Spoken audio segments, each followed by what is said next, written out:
Picture this: the sun-drenched, windswept plains of central Spain, the historic, arid land of La Mancha, famous for Don Quixote and rolling hills, dotted with iconic white windmills.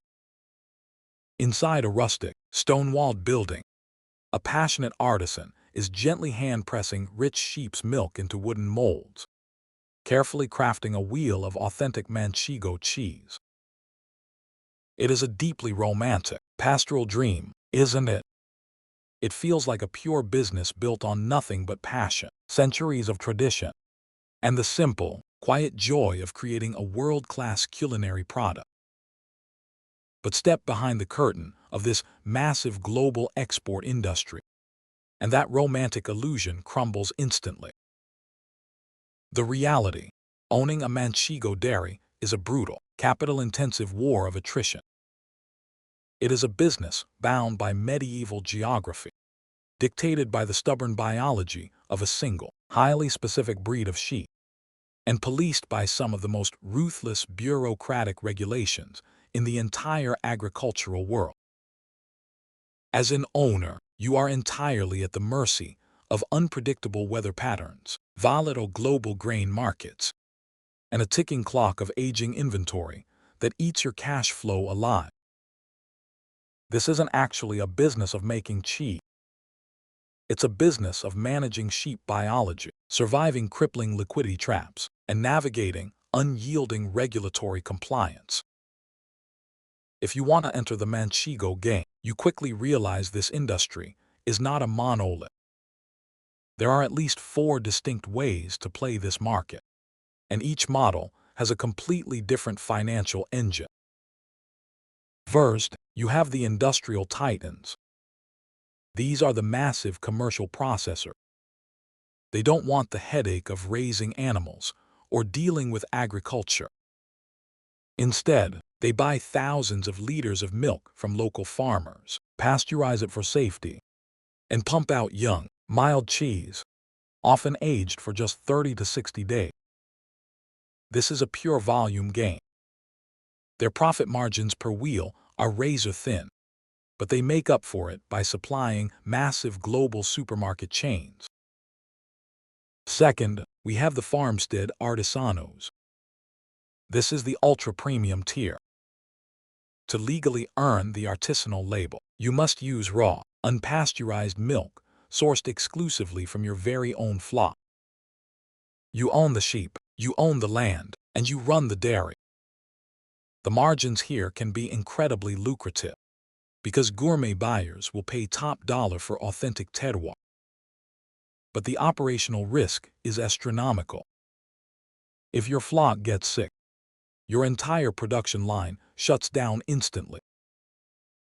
Third, consider the pure pastoralist. These are the shepherds who don't make a single ounce of cheese. Their entire business model revolves around breeding purebred Manchego sheep and optimizing their milk yield. They are essentially raw material suppliers for the big industrial dairies. Finally, you have the affineurs, the aging specialists. They take on zero agricultural risk. Instead, they take on purely financial risk. They buy young, raw wheels from the farmers and place them in massive, climate-controlled cellars for 6, 12, or even 24 months. They are essentially buying time, banking on the massive retail price premium that aged cheese commands. Now, let's say you want to build a farmstead operation. You might think your biggest upfront cost is the stainless steel vats or the delivery trucks. You would be dead wrong. The hidden entry costs in this industry will drain your bank account long before you ever sell a single slice. First, there is the livestock monopoly. You cannot just go to the open market, buy the highest-yielding dairy sheep available, and start pumping out milk. By law, true Manchego can only be produced using the milk of the purebred Manchego sheep. Their milk yield is relatively low compared to commercial cow breeds, but the milk they do produce is incredibly dense. because you are legally forced to use this specific breed. Your biological overhead and production ceilings are permanently fixed by genetics. Then comes the DOP, bureaucracy tax. The protected designation of Origin Council is the absolute, unquestioned authority. To legally use the name Manchego, you must pay for endless external audits, facility certification, and highly specific numbered casein labels stamped on every single cheese. You even have to buy specially designed molds that imprint a mandatory, traditional zigzag grass pattern on the side. Next, you have the climate-controlled real estate. Aging cheese is not just about leaving a wheel in a basement. You need specialized, high-humidity natural caves or climate-controlled cellars running around the clock. But the most silent killer of all, the liquidity trap.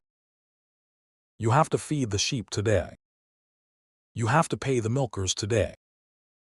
But that wheel of cheese you just made, you legally cannot sell it for at least 60 days. And if you want to target the premium aged market, that cheese is going to sit on a board for 6 months to a year. Your cash is literally locked inside a decaying block of dairy. This brings us to the absolute core contradiction of the industry, the Manchego Paradox. The strict DOP, protection that gives Manchego its global prestige, its premium price tag, and its legendary status, is the exact same cage that prevents dairy owners from scaling to stay profitable. Think about it carefully. In almost any other manufacturing business, when margins get tight, you scale up. You find cheaper raw materials. You speed up the assembly line. But in the Manchego business, you are legally forbidden from doing any of that. You cannot import cheaper milk. You cannot swap to a higher-yielding breed of sheep. You cannot legally speed up the minimum aging process.